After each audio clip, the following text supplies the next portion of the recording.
母亲还偷偷地对我说，结婚之时，照上海的通例，除了结婚请酒布置新房之外，对女家要送2000元到4000元的装帘费，你一定要预备好。我说知道了。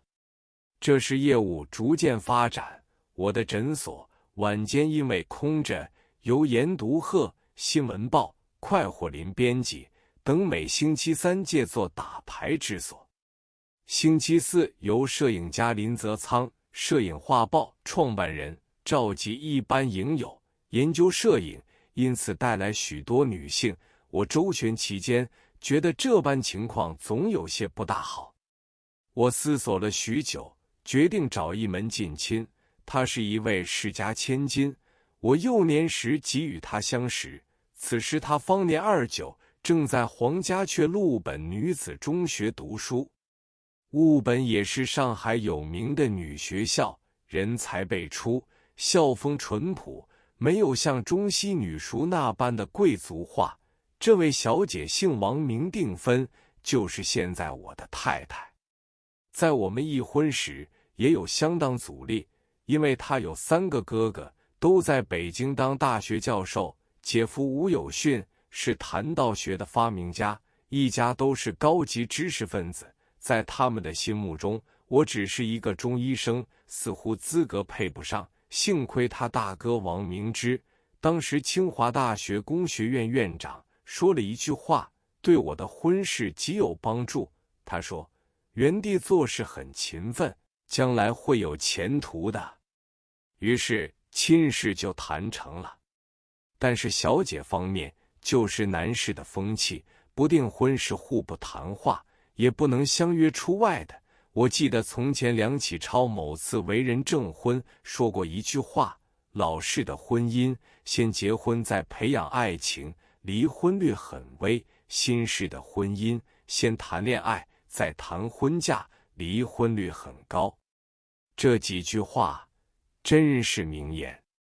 我和王定芬女士从小相熟，但是要谈恋爱的话，时间方面赶不及，遵照四父的叮嘱，所以亲自向他的父母求婚，一下子就订了婚。初试开业，我买的一辆钢丝包车是很华贵，用人拉的2轮车，车夫身强力壮，拉得非常之快，这是其他地方所少有的。后来我到颜料巨商邱长云处去看病，守门的人不肯让我的包车拉入，并且说现在连西装裁缝都做起包车来，我偏不开门。因此我就买了一辆范儿的2手车，而且还用了一个司机，但是觉得炫耀太甚，因为胆子小，好像很不习惯，只做了2个星期就转售给别人了。只是常常要到南市去进行婚姻的事，又觉得包车太不济事了。况且南市的小姐们只有在订婚之后才肯协同出游，那时节我就买了一辆小型汽车，叫做佩佩奥斯汀，即是小型科士电房车。这种小型车现在没有了，车价为1100元，汽油费每加仑为4角8分，但是又要用一个司机，当时月薪为20元，所以自己着急地练习驾驶。其实上海私家汽车极少，考取驾驶执照的手续很简单，一下子就拿到了车牌。定芬住在南市，我常常接她出来去看戏。那时节我最爱到9亩地新舞台去看戏，演京戏是夏月润的《关公走麦城》，新戏是济公活佛及西装侦探戏，就是我等。舞台上有真马车上台，一切布景都是立体活动的。负责设计的是老友熊松泉和张玉光2人，是从日本学来的。票价正厅为4角，边座2角，后座1角，楼上包厢为1元2角。我还记得显冠生拖着盘子兜售陈皮梅，后来显冠生开设冠生园，成为上海糖果饼干大王。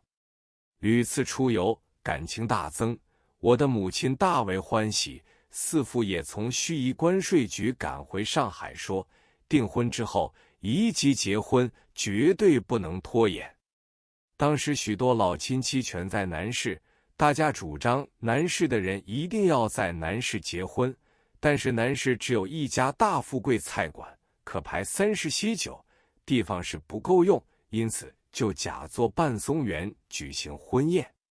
张群，1889至1991，字岳君，四川省华阳县人，保定军官学校肄业，日本陆军学校毕业，国民党元老。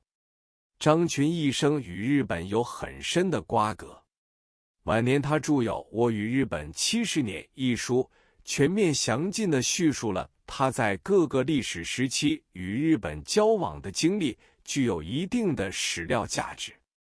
其所著《谈修养》一书在台湾印行了9版，该书有养身、养心、养量、养气等章。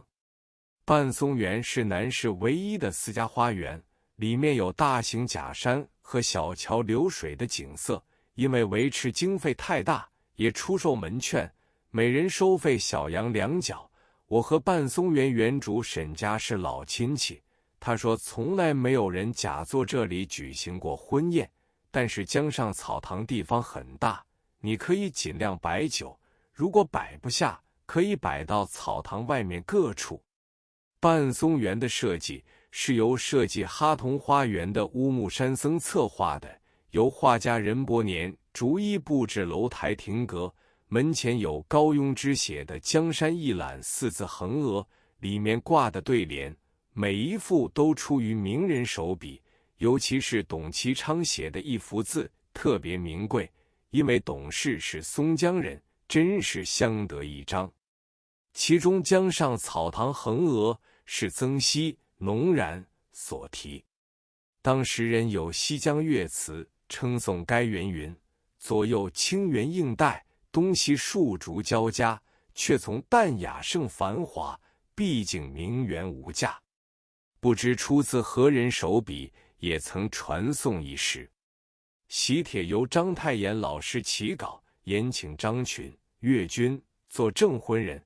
那时上海市市长张定凡离任，张群初到上海，行将就任市长，所以他很悠闲，一早就到半松园，雇了一只小艇泛游其间。临到结婚典礼，军乐大鸣，找来找去找不到证婚人，于是派出了很多人去寻，才把他寻回来。行礼时他说：我初到上海，即逢喜事，觉得非常高兴。筵席由大富贵包办，当时上海人习俗，普通送礼不过2元，但19都是何地光临，所以小孩子特别多。除了筵开40多席之外，小孩子另有一种儿童席，也开了不少桌。我记得大富贵的筵席费是12元，儿童席是5元。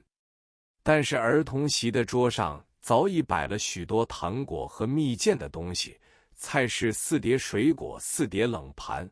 第一盘菜是炒虾仁，最尾是豆沙八宝饭。